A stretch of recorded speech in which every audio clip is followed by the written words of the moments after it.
Hello, friends. Welcome all of you under the banner Indica IAS Academy by Aditya sir. आज भारतीय context में भारतीय समाज की विशेषता के पार्ट्स के रूप में मैं एक टॉपिक्स लेके आया हूं जो जीएस के पॉइंट ऑफ व्यू से और संघ लोक सेवा आयोग और स्टेट टीसीएस एग्जामिनेशन में सोशलॉजी ऑप्शनल में भी काफी एक महत्वपूर्ण और काफी पॉपुलर टॉपिक्स है। इसको हम सिस्टमेटिकली एक्सप्लेन करेंगे और मेरा प्रयास रहेगा कि इसके सारे कंपोनेंट्स को हम कवर करें और आप लोगों के लिए काफी यह रेलिवेंट रहेगा। Both Hindi and English medium के स्टूडेंट्स हमको फॉलो करते हैं, इसीलिए मेरा जो अप्रोच रहेगा लैंग्वेज लेवल पे वो बाइलिंगुअल अप्रोच रहेगा। Very good. हमारा टॉपिक्स है आज का काफी जो समाज, आज का जो समाज है भारतीय समाज, कहीं ना कहीं से प्राचीन काल से हमारे समाज में छुआछूत एक सिस्टम रहा है, जाति व्यवस्था की विशेषता रही है और आज भी ग्रामीण क्षेत्रों में और बहुत अवसर पर में ऐसी चीज देखने को मिलते हैं। इस संदर्भ में आमिर खान ने एक एपिसोड बनाया था सत्यमेव जयते, और उसका एक एपिसोड था अनटचेबिलिटी, छुआछूत। वह जनरल पर्सपेक्टिव से बना था और उस एपिसोड में दिखाया गया था कि किस तरह से आज के डेट में भारतीय समाज में छुआछूत से संबंधित चीजें दिल्ली यूनिवर्सिटी में, जेएनयू में या कई और ऐसे पढ़े लिखे संस्थानों में भी देखने को मिले हैं। तो सत्यमेव जयते का जो एपिसोड है वह काफी एक लाइव है, एक पिक्चर उसको लेकर के उन्होंने आए हैं।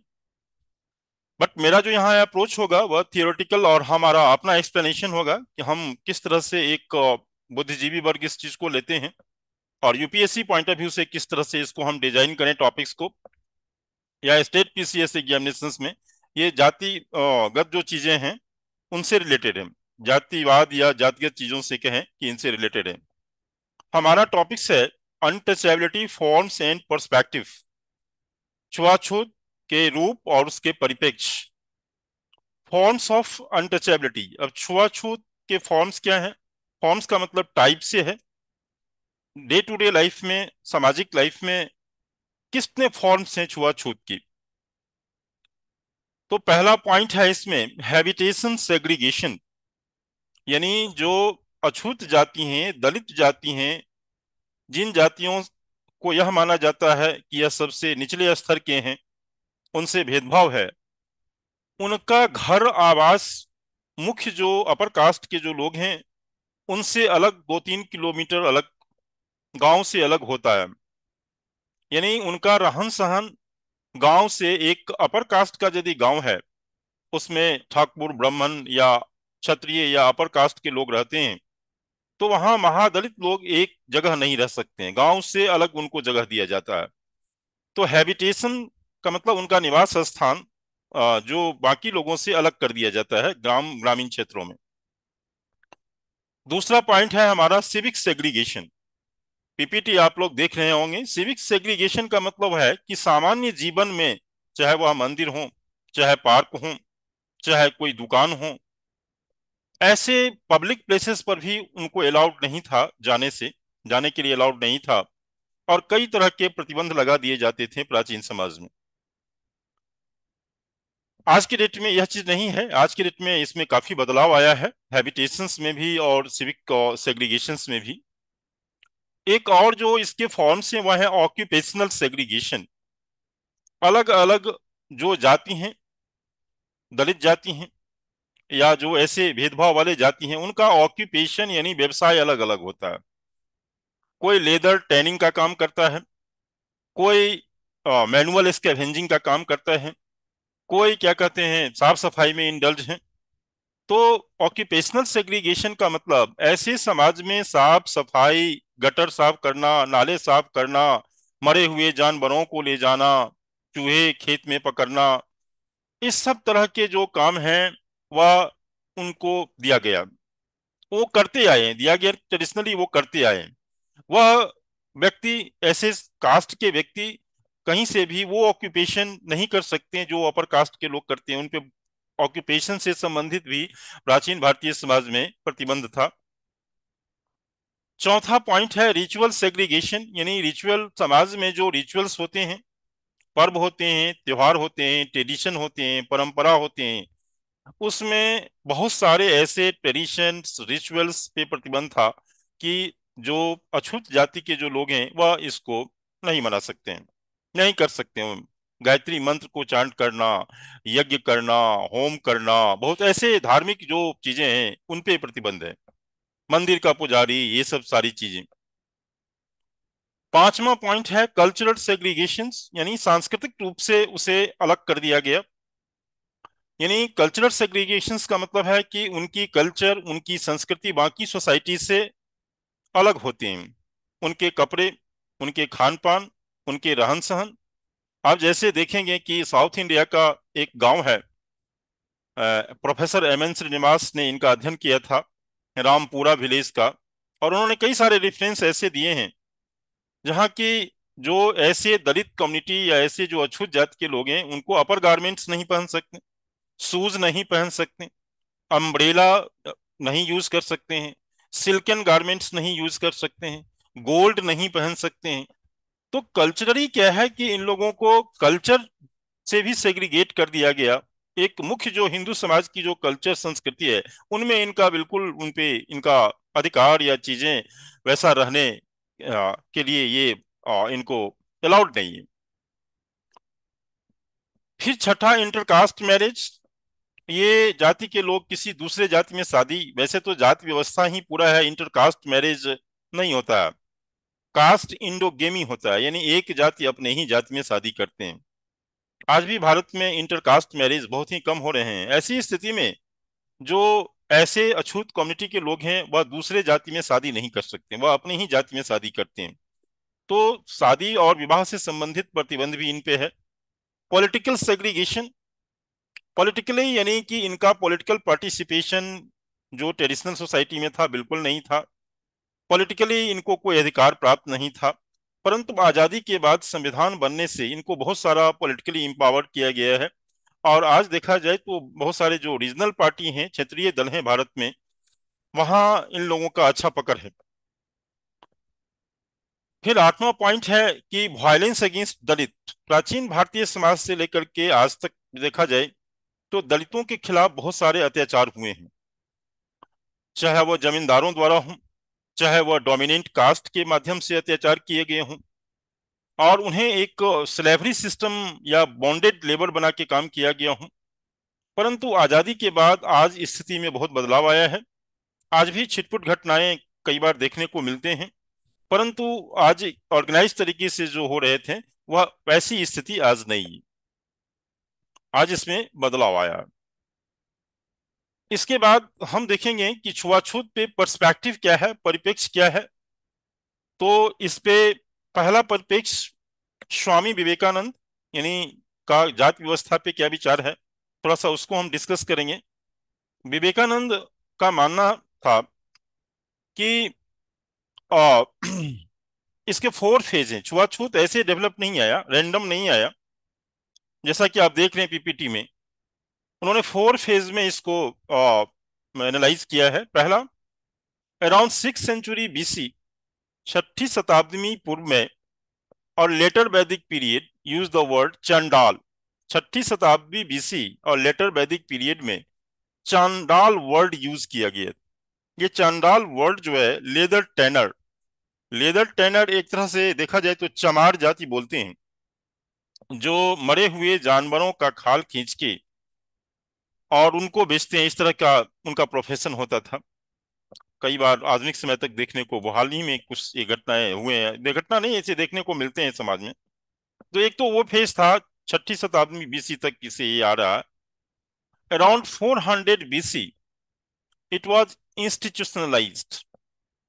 400वीं BC के आसपास में इसको एक इंस्टीट्यूशनल स्ट्रक्चर दे दिया गया कि भाई जो लेदर टैनिंग का काम करने वाले और ऐसे जाति जो ऐसे गटर साफ साफ सफाई का काम करते हैं,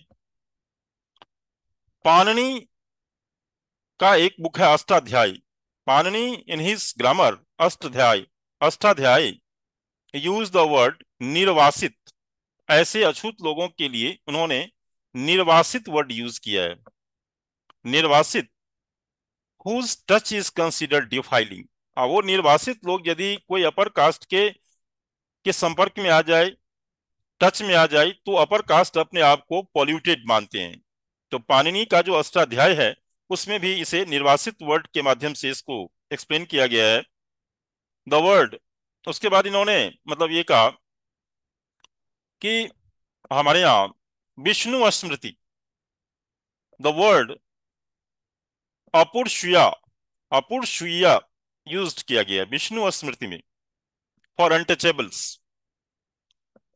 वहां भी इस तरह के अपुरुषया यानी दलित कम्युनिटी, अछूत जो कम्युनिटी के लोग हैं उनके लिए है। By third century BC it was a spread phenomena, यानी बाय तीसरी शताब्दी आकर के आते आते मतलब छुआछूत काफी चरम पे आ गया। तो छुआछूत यानी 6 सेंचुरी बीसी से लेकर के 3rd सेंचुरी बीसी आते आते अपने चरम पर आ गया। और बहुत सारे ऐसे जातियां जो कि मतलब छुआछूत जिनसे माना जाता था कि ये अछूत जातियां हैं, उनसे दूरी बढ़ती गई। और समाज का एक जो मार्जिनल सेक्शन था वह वल्नरेबल कम्युनिटी के रूप में वह अपनी जिंदगी जीते थे। थोड़ा सा गांधीयन पर्सपेक्टिव को भी देखेंगे। महात्मा गांधी आश्रम व्यवस्था और वर्ण व्यवस्था के पक्षधर थे। भारतीय हिंदू समाज को ऑर्गेनाइज करने के लिए आश्रम व्यवस्था वह गलत नहीं मानते थे कि ब्राह्मण क्षत्रिय वैश्य वर्णाश्रम व्यवस्था जो है और शूद्र ये जो बनाए गए हैं कहीं ना कहीं एक तरह का डिवीजन ऑफ लेबर है और एक म्यूचुअल इंटरडिपेंडेंस है और सामाजिक सोशल इंटीग्रेशन को इंश्योर करता है। परंतु गांधी जी छुआछूत के विरोधी थे। जाति में जो विभिन्न जातियों के बीच जो भेदभाव और जो चीजें थे उनका उन्होंने विरोध किया। गांधी जी ने क्या क्या इनको हरिजन कहा, अनटचेबल को की जगह उन्होंने हरिजन वर्ड यूज किया कि हरि का जन यानी ईश्वर के संतान, इनको रेस्पेक्ट समाज में जगह मिले, समाज में ये डिग्निटी के साथ जिए और इनको वो सारा अधिकार प्राप्त हो जो बाकी जातियों को है। उन्होंने 1932 में महात्मा गांधी ने हरिजन सेवक संघ नाम का एक संस्था बनाया और इस फाउंडेशन, इस संस्था का काम था कि हरिजन लोगों के उत्थान के लिए, रिहेबिलिटेशन के लिए और उनको एक डिग्निफाइड जीवन जीने के लिए प्रेरित करना। तो गांधी जी ने छुआछूत के विरुद्ध कई सारे प्रयास किए, आंदोलन छेड़े और धरना दिए, इनको हरिजन कहा और हरिजन सेवक संघ 1932 में उन्होंने स्थापना की। एक और थिंकर्स हैं professor B R Ambedkar. B R Ambedkar ने ब्रॉकन मैन का थ्योरी दिए और इन्होंने उनको दलित वर्ड्स यूज किया इनके लिए। जब देखा कि हिंदू समाज में इनको डिग्निटी रिस्पेक्ट के साथ नहीं ट्रीट किया जाता है तो इन्होंने इन कम्युनिटी को कहा तुम लोग बौद्ध धर्म अपना लो। तो बहुत सारे जो लो कास्ट के जो ऐसे अनटचेबल जाति थे उन्होंने बौद्ध बुद्धिज्म की ओर गया। महात्मा गांधी इससे नाराज हो गए और फिर 1932 में गांधी और अंबेडकर के पैक्ट, पुनः पैक्ट होता है गांधी और अंबेडकर के बीच में और फिर से शुद्धि मूवमेंट के माध्यम से इन लोगों को हिंदू फोल्ड्स में लाया जाता है। Ambedkar strategy to fight caste system, ये पॉइंट्स देखेंगे, पीपीटी में शेयर कर रहा हूं। पहला पॉइंट है अंबेडकर का जो कहना था कि कास्ट और जातिवाद, ये छुआछूत भेदभाव को कैसे हम समाज से हटाएं। Build a respectable identity for Dalit, पहला उनका मांग था कि दलितों के लिए समाज में सम्मान, रिस्पेक्ट और डिग्निटी होनी चाहिए, इक्वालिटी होनी चाहिए। दूसरा, legitimate electoral space for them, यानी उनको पॉलिटिकली, उनको जो हमारा सिस्टम है उनमें उनका रिप्रेजेंटेशन हो, ठीक है नहीं, और वो राजनीतिक व्यवस्था में चढ़ बढ़कर भाग लें और उनका एक रिप्रेजेंटेशन, उनको पॉलिटिकली इंपावर करना। तीसरा पॉइंट है ऑक्यूपेशनल अपलिफ्टमेंट, वो जो गंदगी साफ करने का काम करते हैं, गटर साफ करने का काम करते हैं, मरे हुए जानवरों को उठा के ले जाते हैं, इन काम से उनको मुक्ति दे करके उनका एक डिग्निफाइड ऑक्यूपेशन की तरफ उनको ट्रांसफॉर्म किया जाए, ले जाया जाए।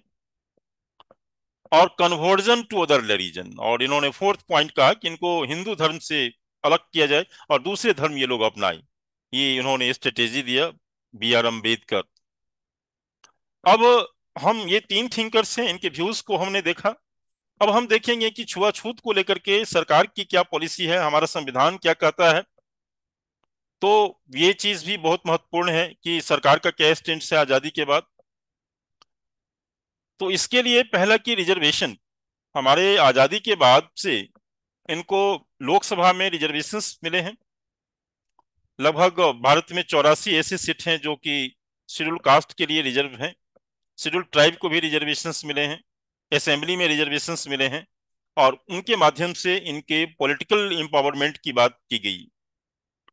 दूसरा, कास्ट डिसेबिलिटीज रिमूवल एक्ट 1850 में ब्रिटिश टाइम में जो ये चीज कानून आया था, allowed curtailment of right of citizen due solely change, मतलब उनके मतलब कोई भी कास्ट बेस्ड डिस्क्रिमिनेशंस को हटाने के लिए ब्रिटिश जमाने में यह प्रयास था कि अपने धर्म को, अपने जाति से को परिवर्तन कर सकते हैं। मतलब उनको फ्रीडम दिया गया कि आप बाउंड नहीं है कहीं किसी धर्म से या कास्ट से। फिर हमारा जब संविधान बना तो संविधान में आर्टिकल 17 काफी महत्वपूर्ण है। यह छुआछूत निवारण फंडामेंटल राइट्स है, यानी जो भी व्यक्ति छुआछूत से संबंधित भेदभाव समाज में करेगा वह फंडामेंटल राइट का वायलेशन है, यानी रीट पिटीशन जारी जारी किया जा सकता है। तो आर्टिकल 17 के तहत छुआछूत को, मतलब जो व्यक्ति ऐसी चीजें करते हैं उस पे प्रतिबंध लगाया है। कोई व्यक्ति ऐसा नहीं कर सकता है कि किसी व्यक्ति के साथ छुआछूत और भेदभाव और डिस्क्रिमिनेशन, ये सब चीजें। 1989 1989 में SC/ST एक्ट बना, प्रिवेंशन ऑफ एट्रोसिटीज एक्ट। काफी ये कंट्रोवर्सी रहा है हाल ही में। इसमें सरकार ने 2 साल पहले संशोधन किया है। और ये एक्ट काफी पॉपुलर है हमारे देश में। करंट टॉपिक्स है कि 1989 में प्रिवेंशन ऑफ एट्रोसिटीज एक्ट बनाया गया। SC/ST और दलित कम्युनिटीज के लिए था ये कानून, और ये कानून सख्त है। ये एक्ट लगने के बाद व्यक्ति को जेल जाना पड़ता है यदि कोई आप जाति सूचक शब्द बोलते हैं, उनकी आलोचना करते हैं, या उनको डिस्क्रिमिनेशन, भेदभाव या छुआछूत करते हैं। और यदि ऐसा कोई FIR या केस दर्ज होते हैं इस एक्ट के तहत, तो सबसे पहले 14 दिन की न्यायिक हिरासत।